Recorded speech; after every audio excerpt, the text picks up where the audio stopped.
હવે આપણે જોઈશું નવું ચેપ્ટર. એ ચેપ્ટરનું નામ શું છે? 10મું ચેપ્ટર નંબર 10 ઘનાકારોનું પ્રત્યક્ષીકરણ. ફ્રેન્ડ્સ, ઘનાકારોનું પ્રત્યક્ષીકરણ એટલે કે એને ઇંગ્લિશમાં શું કહેવાશે? તો વિઝ્યુલાઇઝિંગ સોલિડ શેપ્સ. શું કહેવાશે? Visualizing solid shapes. કોને? તો કે ઘનાકારોનું પ્રત્યક્ષીકરણ. Okay, chapter number 10. શું છે ચેપ્ટરનું નામ? ઘનાકારોનું પ્રત્યક્ષીકરણ. ઇંગ્લિશમાં શું કહેવાશે? Visualizing solid shapes. તો ફ્રેન્ડ્સ, આ ચેપ્ટર રહ્યું એમાં આપણે ઘનાકારો એટલે કે જે ઘન પદાર્થો છે એના વિશે આપણે આમાં જાણવાનું થશે કે તેની આપણે ગણતરી કરવી હોય તો તે કેવી રીતના કરવાની, કે તેને આપણે કેવી રીતના તેના ગણી શકીએ, કે આપણે ઘનાકારોને આપણે કેવી રીતના તેના પ્રકાર પાડી શકીએ, તે બધું આપણે આ ચેપ્ટરમાં જોવાનું છે, શીખવાનું છે. તો ફ્રેન્ડ્સ, તમારે આ બધું નવું શીખવું છે ને? તો ચાલો, આ ચેપ્ટર તો એકદમ સહેલું છે અને તમને બધાને આ ચેપ્ટરમાં ખૂબ મજા આવશે. આઈ એમ શ્યોર તમને આ ચેપ્ટરમાં ખૂબ જ મજા આવશે. ઓકે, તો ચાલો આપણે આ ચેપ્ટર ચાલુ કરીએ. શું ચેપ્ટર? તો કે ચેપ્ટર નંબર 10 ઘનાકારોનું પ્રત્યક્ષીકરણ. ઓકે, તો ચેપ્ટર નંબર 10 માં આપણે શું જોઈશું? સૌથી પહેલા તો કે પ્રત્યેક વિધાન સાચું બને તે રીતે ખાલી જગ્યા પૂરો. ઓકે, તો આપણે શું કરવાનું છે? ખાલી જગ્યા પૂરવાની છે. તો ફ્રેન્ડ્સ, એમાં શું કીધું છે કે ચોરસ એ ખાલી જગ્યા પરમાણ્વીય આકૃતિ છે. તો જો ચોરસ રહ્યો એ કેટલા પરમાણ્વીય આકૃતિ? આ ચોરસ છે એમાં 1 અને 2 કેટલા પરમાણ્વીય થાય? એટલે કે ચોરસ એ દ્વિપરમાણ્વીય પ્રકારની આકૃતિ છે. તેમજ નળાકાર. તો નળાકારમાં શું આવે? તો કે એક નીચેની બાજુ, એક આ અને એક સાઈડની, એટલે કે કેટલા પરમાણ્વીય થઈ જશે? 3. 1 પછી 2 અને આ 3, એટલે કે નળાકાર એ ત્રિપરમાણ્વીય પ્રકારની વસ્તુ છે. ઓકે, હવે જોઈએ વર્તુળ. તો વર્તુળ એ દ્વિપરમાણ્વીય પ્રકારની આકૃતિ છે. તો જો આ વર્તુળ છે એમાં વચમાં અહીંયા આવે, એટલે કે આ કેટલો? 1 અને 2, એટલે કે કેટલા પરમાણ્વીય થશે? તો કે દ્વિપરમાણ્વીય. તેમજ ગોળો, આ ગોળો હોય એમાં શું થાય? તો કે 1 2 અને 3 કેટલી થશે? ગોળો એ દ્વિપરમાણ્વીય પ્રકારની આકૃતિ છે. ઓકે, તો આપણે શું ધ્યાનમાં રાખવાનું કે ચોરસ રહ્યું એ કેટલા પરમાણ્વીય? દ્વિપરમાણ્વીય. નળાકાર ત્રિપરમાણ્વીય. પછી વર્તુળ તો એ પણ દ્વિપરમાણ્વીય અને ગોળો એ કેટલા પરમાણ્વીય? તો કે ત્રિપરમાણ્વીય. ઓકે, તો બધાને આ યાદ રહી જશે ને? તો ચાલો હવે જોઈએ આપણે પાંચમું. તો તેમાં શું કીધું છે? તો તેમાં કીધું છે કે ઘનાકાર બોક્સના તળિયાનો આકાર ખાલી જગ્યા હોય છે. આ ઘનાકાર બોક્સ એટલે કે આ જે હોય એનું આ તળિયું છે, તો આ તળિયાનો પણ આકાર કેવો હોય? તો કે એ પણ ઘનાકાર જ હોય. આવી રીતનો થાય ને? તો આ ઘનાકાર છે તો તેના એનું તળિયું છે એનો આકાર પણ કેવો થશે? તો કે એનો આકાર કેવો થશે? ચોરસ. આ ઘનાકાર બોક્સ છે એનો તળિયાનો આકાર કેવો થાય? ચોરસ. તો ફ્રેન્ડ્સ, હવે જોઈશું આપણે આગળ. તો તેમાં શું કીધું છે છઠ્ઠામાં? કે લંબઘન બોક્સના તળિયાનો આકાર ખાલી જગ્યા હોય. હવે લંબઘન કીધું છે. લંબઘન બોક્સ હોય એને આ લંબઘન કહેવાય. એટલે આનું આપણે તળિયું જોઈએ તો એ કેવું થાય? તો આ લંબઘન બોક્સ છે એનું તળિયું કોઈક વાર ચોરસ પણ હોઈ શકે અને જો લંબઘન આ રીતનો હોય તો તેનું તળિયું લંબચોરસ પણ હોઈ શકે. લંબચોરસ પણ હોઈ શકે અને ચોરસ પણ હોઈ શકે. એટલે કે લંબઘન બોક્સના તળિયાનો આકાર ચોરસ કે લંબચોરસ હોઈ શકે. ઓકે ફ્રેન્ડ્સ, તો હવે શું કીધું છે? તો કે 5 કિલોગ્રામ વજનીયાના તળિયાનો આકાર ખાલી જગ્યા. હવે તમે 5 કિલોનું વજની જોયું છે? એ કેવું? આ રીતનું હોય ને? આ રીતનું હોય. 1 2 3 4 5 6 કેવી રીતનું હોય છે? તો કે આ રીતનું, આમ સરખું હોય છે ને? આ રીતનું હોય છે ને વજનિયું? આ કેટલા કિલોનું વજન હોય છે? તો કે 5 કિલો. જેમ કે આ 5 કેજી. 5 કિલોનું વજનિયું છે તો એના તળિયાનો આકાર પણ શું થાય? આ ઉપરનો આકાર તો તળિયાનો આકાર શું થાય? ષટકોણ. જો 1 2 3 4 5 ને 6 કેટલા ખૂણા બને છે? 6 કોણ બને છે. તો 5 કિલોગ્રામ વજનના તળિયાનો આકાર કેવો થયો? ષટકોણ. તો ફ્રેન્ડ્સ શું યાદ રાખવાનું? તો કે ઘનાકાર બોક્સમાં તળિયાનો આકાર કેવો હોય? ચોરસ. પછી લંબઘન બોક્સમાં તળિયાનો આકાર કેવો હોય? તો કે ચોરસ પણ હોઈ શકે અને લંબચોરસ પણ હોઈ શકે. પછી 5 કિલોગ્રામનું વજનિયાનો આકાર તળિયાનો આકાર કેવો હોય? તો કે ષટકોણ. તો ફ્રેન્ડ્સ સમજાઈ ગયા આ આટલી ખાલી જગ્યાઓ? તો ચાલો હવે આપણે જોઈએ આગળ. હવે શું કીધું છે આઠમામાં? કે થર્મોસ ના તળિયાનો આકાર ખાલી જગ્યા હોય. થર્મોસ હોય આપણો, થર્મોસ એટલે કે આપણે શીશો આ રીતનો, આ આપણો છે થર્મોસ. ઓકે, આ છે તેનું ભુજ. આ તો તળિયાનો આકાર કેવો હોય?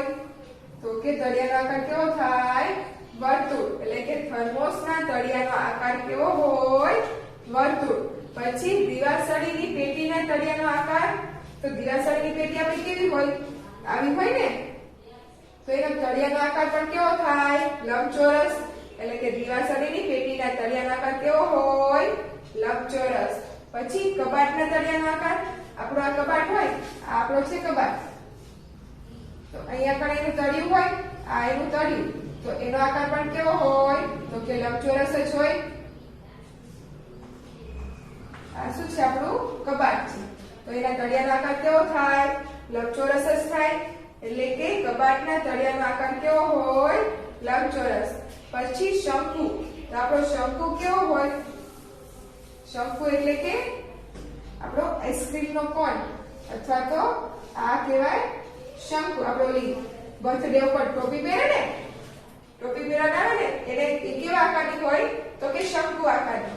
એટલે કે એ કેવી કહેવાય? તો એનું તળિયું કેવું હોય? તમારા માથે પહેરો, એનું તળિયું કેવું હોય? તો કે ગોળ હોય, ત્યારે માથામાં આવે ને. એટલે કે શંકુના તળિયાનો આકાર કેવો થાય? વર્તુળ. એટલે કે વર્તુળ. પછી તો કે બાહ્ય. તો તેમાં શું કીધું છે? વર્તુળને એક જ સપાટી, વક્ર સપાટી છે. વર્તુળ છે, આપણે આ વર્તુળ છે, તો આ એક જ સપાટી તેની કેવી કહેવાય? તો કે વર્તુળ થાય, વક્ર થાય. એટલે કે વર્તુળને એક જ સપાટી, વક્ર સપાટી છે. પછી તો કે તેનું, તો તેમાં શું કીધું છે? કે ત્રિપાર્શ્વ પિરામિડની બધી સપાટી એકરૂપ હોય. હવે પિરામિડ કેવો હોય? તો કે આ શું કહેવાય? આપણો પિરામિડ. આ પિરામિડ હોય આપણો, આ પિરામિડ છે એને શું હોય? તો કે પિરામિડની બધી સપાટી એકરૂપ હોય. તો કેવા પિરામિડની? તો કે ત્રિપાર્શ્વી હોય ને, એટલે કે અહીંયા પણ પાછળ એક બાજુ પડતી હોય, ત્રિપાર્શ્વી પિરામિડ હોય, એની બધી સપાટી કેવી હોય? એકરૂપ. ઓકે, તો હવે જોઈએ 14મું. તો તેમાં શું કીધું છે? F, E અને B દર્શાવતું યુલરના નિયમનું સૂત્ર ખાલી જગ્યા છે. હવે શું કીધું છે આપણને? યુલરનું સૂત્ર. તો ફ્રેન્ડ્સ આપણે શું છે? તો કે F, E અને B આ કીધું છે. આ દર્શાવતું શું કીધું છે? યુલરનો નિયમ. યુલરના નિયમનું સૂત્ર. તો આપણું સૂત્ર શું થાય છે? તો કે F + B - E બરાબર 2. એટલે આ શું છે આપણું સૂત્ર? શું છે સૂત્ર? F + B - E બરાબર 2. ઓકે, આ શું થયું આપણું સૂત્ર? તો ફ્રેન્ડ્સ આ સૂત્ર રહ્યું એ આપણે શું કરવાનું છે? યસ, યાદ રાખવાનું છે. ઓકે, આ તો સાવ સહેલું છે, તો યાદ રહી જશે ને? F + B - E બરાબર 2. ઓકે, તો ચાલો હવે જોઈએ 15મું. તો તેમાં શું કીધું છે? કે જે આકારને 15, જે આ ઘનાકારને 20 બાજુ, 12 શિરોબિંદુ હોય, તેને ખાલી જગ્યા ધાર હોય. તો જુઓ, હવે આ F છે એને શું કહેવાય? તો કે બાજુ. આ E છે, E ને શું કહેવાય? તો કે શિરોબિંદુ. આ E છે, E ને શું કહેવાશે? તો કે ધાર. આ F, B છે, એ શું કહેવાશે? તો કે શિરોબિંદુ. એટલે આપણને કીધું છે કે બાજુ, ધાર અને શિરોબિંદુ એ આપણને આપ્યું છે. આપ્યું છે ને અને એમ કીધું છે તો ધાર આપણે શોધવાની છે. તો જો ઘનાકાર કીધું છે તો f એટલે કે 20 આપણે શું છે તો કે બાજુ આપણને આપી છે f કેટલી તો કે 20 પછી વત્તા સૂત્રમાં શું આપ્યું છે b તો b આપણે શું આપ્યો તો b તો આપણે આપ્યો છે 12 અને પછી માઈનસ e તો e આપણે શોધવાનું છે ધાર આપણે શોધવાની છે ને તો e આપણે એમના એમ લેવા જઈશું અને બરાબર 2 તો હવે આ બંનેનો શું કરવાનો સરવાળો એટલે કે 20 + 12 કરીએ કેટલા થશે 32 માઈનસ e બરાબર 2 તો શું થશે હવે તો કે e બરાબર શું થઈ જશે તો કે આ 32 યાર 32 માંથી શું કરીશું 2 12 અને આ e રે ઓલી બાજુ એ એટલે કેવા થઈ ગયા પ્લસ થઈ ગયા 32 માંથી 2 જાય તો 30 આપણો e શું આવ્યો 30 એટલે ધાર શું મળી આપણને 30 તો ફ્રેન્ડ્સ સમજાઈ ગયું શું કર્યું આપણું સૂત્ર હતું a + b - e બરાબર 2 હવે f એટલે બાજુ આપણને આપી કેટલી છે તો કે 20 પછી b એટલે કે શિરોબિંદુ એ પણ આપણને આપ્યા છે કેટલા છે તો કે 12 પછી આપણે શું શોધવાનું હતું e તો e આપણને મળી જાય બરાબર 2 એટલે કે આપણને સરવાળો એટલે 32 - e બરાબર 2 પછી e બરાબર શું થઈ જાય 32 - 2 એટલે કે e બરાબર 30 તો ફ્રેન્ડ્સ સમજાઈ ગયું ને બધાને હવે એવી રીતે આપણને 16 માં કીધું છે તો તેમાં શું થશે તો આપણું સૂત્ર શું છે f + b - e બરાબર 2 હવે બાજુ f આપણને બાજુ કીધું છે 6 કેટલી 6 + b એટલે કે b આપણે શોધવાનું છે શિરોબિંદુ આપણે કીધું છે ને શોધવાનું એટલે b અને માઈનસ e કેટલા થાય છે તો કે 12 બરાબર 2 આમ છે તો હવે શું કરીશું તો કે 6 + b બરાબર 12 બરાબર 2 + 12 એટલે કે 6 + b બરાબર 2 ને 12 14 તો હવે તો કે b એમના એમ 14 - 6 એટલે b કેટલા મળશે 14 માંથી 6 કાઢીએ તો યસ 8 તો શિરોબિંદુ આપણને કેટલા મળ્યા 8 કેવી રીતના મળ્યા તો આપણું સૂત્ર છે તેમાં આપણે કિંમત મૂકી બાજુ આપણને આપી છે એટલે કે f આપણને આપ્યો છે કેટલો 6 પછી ધાર એટલે કે e આપણને આપ્યો છે કેટલો આપ્યો છે તો કે 12 એટલે શું થયું તો કે b આપણને મળી જાય એટલે શું કર્યું 6 + b બરાબર પછી 2 વત્તા શું કર્યા 12 આ બાજુ લઈ ગયા એટલે વત્તા 12 એટલે 6 + b બરાબર 2 + 12 એટલે કે 14 અને b બરાબર 14 - 6 એટલે કે b બરાબર 8 તો b બરાબર કેટલા મળ્યા આપણને 8 તો ફ્રેન્ડ્સ સમજાઈ ગઈ ને બધી ખાલી જગ્યાઓ તો ચાલો હવે આપણે જોઈએ આગળની ખાલી જગ્યાઓ હવે આમાં શું કીધું છે કે કૌંસમાં આપેલા વિકલ્પોમાંથી સાચો વિકલ્પ પસંદ કરીને ખાલી જગ્યા પૂરો તો જો હવે જોઈએ પહેલું ખાલી જગ્યાના તળિયાનો આકાર ચોરસ હોય હવે આપણને ઓપ્શન આપ્યા છે પાસાનો નળાકારનો અને ગોળનો હવે નળાકારનો આકાર કેવો હોય તો યસ કેવો હોય ગોળ પછી ગોળનો તો એ પણ ગોળ જ હોય પછી તો આપણે કેવો કીધો છે ચોરસ તો પાસાનો આકાર કેવો હોય ચોરસ હોય ને હવે જોઈએ બીજું તો તેમાં શું કીધું છે ખાલી જગ્યા દ્વિપરિમાણીય આકાર છે તો ફ્રેન્ડ્સ આપણે અગાઉ જોઈ ગયા ખાલી જગ્યામાં શું આવશે ત્રિકોણ એ કેવો છે દ્વિપરિમાણીય આકાર ઓકે પછી જોઈએ ત્રીજું તો તેમાં શું કીધું છે ખાલી જગ્યા ત્રિપરિમાણીય વસ્તુ છે તો આપણે શીખી ગયા આગળ જોઈ ગયા ને શું આવશે યસ શંકુ પછી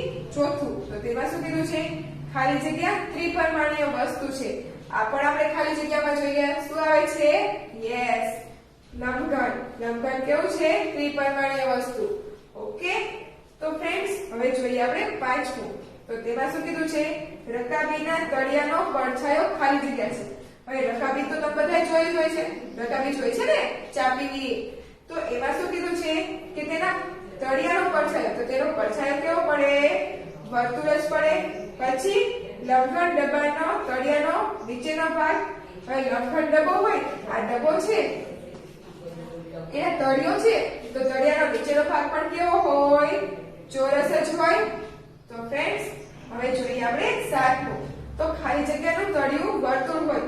તો ફ્રેન્ડ્સ મેં તમને શીખવ્યું હતું. શું કીધું હતું? શંકુ.